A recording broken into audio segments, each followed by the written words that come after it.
TTD EO మాజీ EO Dharmareddy ఎక్కడ, ధర్మారెడ్డి అధర్మారెడ్డి అనేటువంటిది ఇప్పుడు పెద్ద చర్చ జరుగుతూ ఉంది. దీనికి సంబంధించి తిరుమలలో ఇప్పటికే ఎవరైతే అతని మీద విజిలెన్స్ ఎంక్వైరీ జరుగుతుందట, ఆయన సెలవు పెట్టి వెళ్ళటం, దానిపైన విజిలెన్స్ ఎంక్వైరీ జరుగుతుందట.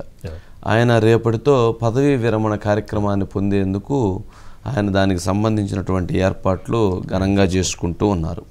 మరి పదవీ విరమణ కార్యక్రమాలు ఒకవైపు జరుగుతూ ఉంటే మరోవైపు విజిలెన్స్ ఎంక్వైరీలో ఆంధ్రప్రదేశ్ ఆశ్చర్యపోయేటువంటి అంశాలు వెలుగులోకి వచ్చినాయట.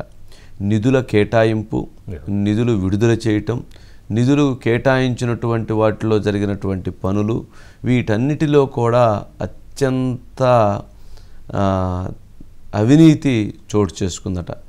మిగిలినటువంటి తిరుమల ప్రసాదాలలో అవినీతి చోటు చేసుకునే విధంగా వాళ్ళకు అవకాశాలు కల్పించారని, చివరి టిక్కెట్ల విషయంలో కుంభకోణాలకి అవినీతి చేసుకునేందుకు అవకాశాలు కల్పించారని, అదేవిధంగా ఎవరైతే తన పైన అనుమానం ఉన్నటువంటి అధికారులు కావచ్చు, ప్రశ్నించినటువంటి అధికారులు కావచ్చు, అదేవిధంగా వైఎస్ఆర్సీపీ పార్టీని విమర్శించినా కూడా లేదా ప్రభుత్వం చేసిన తప్పును ప్రశ్నించినా కూడా వాళ్ళను కూడా వెంటబడి వేధించి వాళ్ళందరినీ కూడా అక్కడి నుంచి బయటికి బదిలీ చేయటం, ఇలాంటివి కోకొల్లలుగా ఆయన మీద వస్తున్నాయి.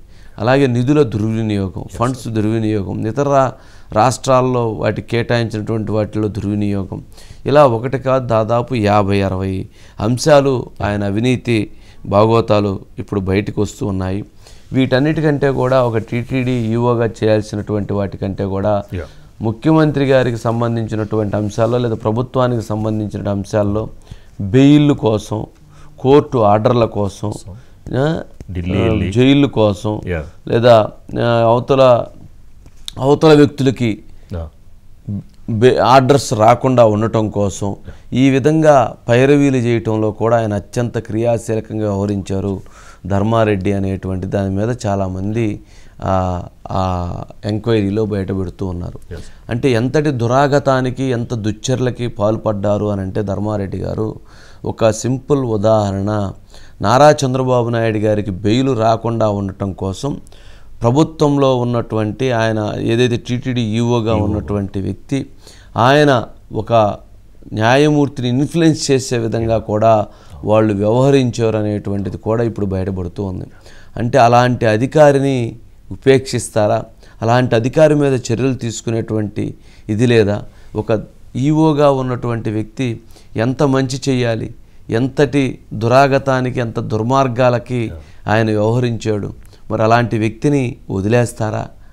మరి ప్రభుత్వం ఆ విధంగా వదిలేయటం మొదలు పెడితే ఎవరైనా ఈ భవిష్యత్తులో ఇలాంటి వచ్చేటువంటి వాళ్ళు, ఈ విధమైనటువంటి తప్పులు చేసినటువంటి వాళ్ళకి శిక్ష ఎక్కడ ఉంటుంది, ఏ రకంగా ఉంటుంది శిక్ష అనేటువంటిది కూడా అక్కడ ఉన్నటువంటి వారు ప్రశ్నించుకుంటున్నారు. గత 5 సంవత్సరాల్లో నేను ఈరోజు తిరుమల దర్శనం చేసుకొని వస్తే నిజంగా 3 నెలల క్రితం వెళ్ళాము, ఇప్పుడు వెళ్ళాము. అప్పుడు వెళితే అసలు ఒక పద్ధతి కానీ, ఒక పాడు కానీ లేనటువంటి పరిస్థితి. రోజా గారు ఒక 30 మందిని 40 మందిని వేసుకొని వస్తారు. 30 మందిని 40 మందిని 40 మందిని వేసుకొని వస్తారు. మరి అలాగే ఇంకొకరు వస్తే వాళ్ళు ఒక 20-30 మందిని వేసుకొని వస్తారు. మరి వాళ్ళందరికీ ఏమన్నా అలాంటి పరిస్థితి ఉండిద్ది. మరి అదేవిధంగా భక్తులకి కనీసం క్యూ లైన్లో ఉన్నటువంటి వాళ్ళకి పాలు ఇచ్చేటువంటి పరిస్థితి లేదు, ఇంకొకరు మజ్జిగ ఇచ్చే పరిస్థితి లేదు, కనీసమైనటువంటి వస్తువులు లేవు. వాటర్ బాటిల్ దగ్గర నుంచి అవినీతి మొదలు పెడితే హోటల్స్ దగ్గర నుంచి ప్రతి దగ్గర అవినీతి అవినీతి అవినీతి అవినీతి పరిస్థితి ఏర్పడింది. మరి ఈరోజు గతంలో పోయి అన్నప్రసాదానికి వెళ్ళి అన్నప్రసాదంలో భోజనం చేస్తే గడ్డలు కట్టినటువంటి అన్నం, చాలా ఇబ్బందికరమైన పరిస్థితి ఉంది. కానీ ఏ మాటకు ఆ మాట ఎవరైతే ఇప్పుడు వచ్చినటువంటి టీటీడీ ఈఓ శ్యామలరావు గారికి సెల్యూట్ చెప్పొచ్చు.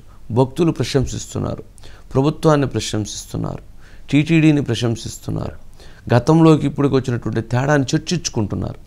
ఇవాళ మేము 30 మంది వెళ్ళాము.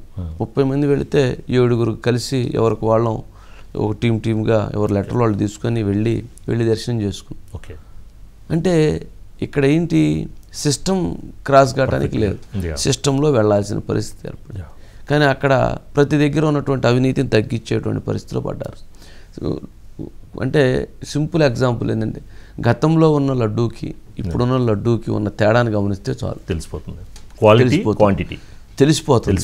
అసలు అప్పుడు ఏం జరిగింది, ఇప్పుడు ఏం జరిగింది. గతంలో ఉన్న లడ్డు వచ్చిన వాసనకి ఇప్పుడు వస్తున్న లడ్డు వస్తున్న వాసనకి, గతంలో ఉన్నటువంటి రుచికి ఇప్పుడు వస్తున్న రుచికి తేడా సింపుల్ ఏమీ లేదు. ఆ క్వాలిటీ నెయ్యి, క్వాలిటీ పప్పు అవన్నీ వాడితే ఆటోమేటిక్గా వచ్చింది. ఇక్కడ ఆ రోజు వాడింది ఏంది, ఆ నెయ్యి ఎక్కడదో తెచ్చారు, పప్పు ఎక్కడదో వాడి అనవసరమైనటువంటి దాన్ని నాణ్యతను దెబ్బతీసే విధంగా వ్యవహరించారు. ఇట్లాంటివి చాలా జరిగినాయి. మరి ఇప్పుడు ధర్మారెడ్డి ఎక్కడ అంటే ఏం చెప్తాం? ధర్మారెడ్డిని మరి ఈ ప్రభుత్వం వదిలేసిద్దా? మరి భవిష్యత్తులో అధికారులు ఈ రకంగా వ్యవహరించడానికి ఇదవుతారా? మరి ధర్మారెడ్డి గారికి సంబంధించినటువంటి అంశాల్లో ఏం జరిగింది అనేటువంటి దాన్ని మరి ఎంక్వైరీ రిపోర్ట్లు వచ్చిన తర్వాత కూడా ఉపేక్షిస్తారా? మరి ఇవన్నీ కూడా ఆలోచించుకోవాల్సిన అవసరం. భవిష్యత్తులో నిబంధనలు అతిక్రమించి పనిచేసినటువంటి అధికారుల మీద యాక్షన్ తీసుకునే విధంగా ఉండాలి. మరి ఆయనకి ఎంత ఇన్ఫ్లుయెన్స్ ఉందో తెలుసు అందరికీ. ఆయన మళ్ళీ ఇప్పుడు ఢిల్లీ వెళతాడు, పిఎం ఆఫీస్కి వెళ్తాడు, న్యాయమూర్తుల దగ్గరికి వెళ్తాడు, ఎక్కడికైనా వెళ్తాడు. కానీ ఇలాంటి వారి విషయంలో అంటే అవినీతి ఒకవైపు అయితే కేసుల విషయంలో, బెయిల్ విషయంలో, జైళ్ళ విషయంలో, మరి అధికారులని ఇన్ఫ్లుయెన్స్ చేసేటువంటి విషయంలో, ఇలాంటి వాటిల్లో ఒక వ్యక్తి, ఒక అధికారి అలాంటి పాత్ర పోషించినప్పుడు మరి ఉపేక్షించేటువంటి పరిస్థితి ఉండకూడదు అనేటువంటిది భక్తుల విజ్ఞప్తి, ప్రజల విజ్ఞప్తి. మరి దీనిపైన యాక్షన్ తీసుకోవాల్సిన అన్యమత ప్రచారం కూడా జరిగిందంట కదా ఇంతకుముందు. సరే, ఒకటి అన్యాయం కాదు, రెండు అన్యాయాలు, చాలా అన్యాయాల్లో భాగస్వామి అయ్యారు. అసలు అతని మాటే శాసనం. వాడు ఆ సీతయ్య సినిమాలో ఉన్నట్టు అతని మాట శాసనం, అతని మాట కాదంటే అరాచకం. ఒక అధికారి అలా వ్యవహరిస్తూ ఉంటే దాన్ని ఆ ప్రభుత్వం జగన్మోహన్ రెడ్డి గారు అతను ఆ విధంగా ఎంకరేజ్ చేస్తే జరిగిన దురాగతాలకు ఏమైనా అడ్డు అదుపు ఉందా? మరి ఇప్పుడు వదిలేస్తే ఎట్లా అంటున్నాను. శిక్ష పడాలండి, ఖచ్చితంగా పడాల్సిందే. పడితేనే అప్పుడు ప్రజలకు ప్రభుత్వాల మీద నమ్మకం వస్తుంది. ఇంకొక అధికారి ఇలా తప్పు చేయాలంటే ఆలోచిస్తారు. మరి అలా ఏంటో చూడాలి. అది రెండోది శారదాపీఠం. శారదాపీఠానికి సంబంధించి ఇప్పుడే ఒక ప్రెస్ నోట్ వదిలేరు. ఆయనకు సంబంధించిన దాంట్లో పక్కన ఒక 5,000 చదరపు గజాల్లో నీ ఇష్టం వచ్చినట్టు కట్టుకోమని చెప్పని ఈయనే మొత్తానికి ఆయనకి ఇచ్చేసారట. దానిపైన మళ్ళీ ఏదో కోర్టుకి వేసారట. ఇంకా ఈ కోర్టు లేదు, ఇంకేంటంటే కమర్షియల్ అయిపోయినాయి. అసలు శారదాపీఠానికి సంబంధించి నేను స్వామిని కాదు, నేను వైఎస్ఆర్సీపీ పార్టీ కార్యకర్తని.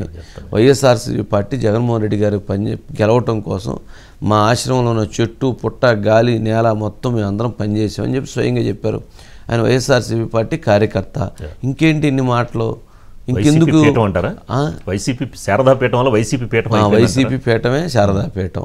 శారదాపీఠంగా తీసేయాలి, వైసీపీ పీఠంగా పెట్టాలి.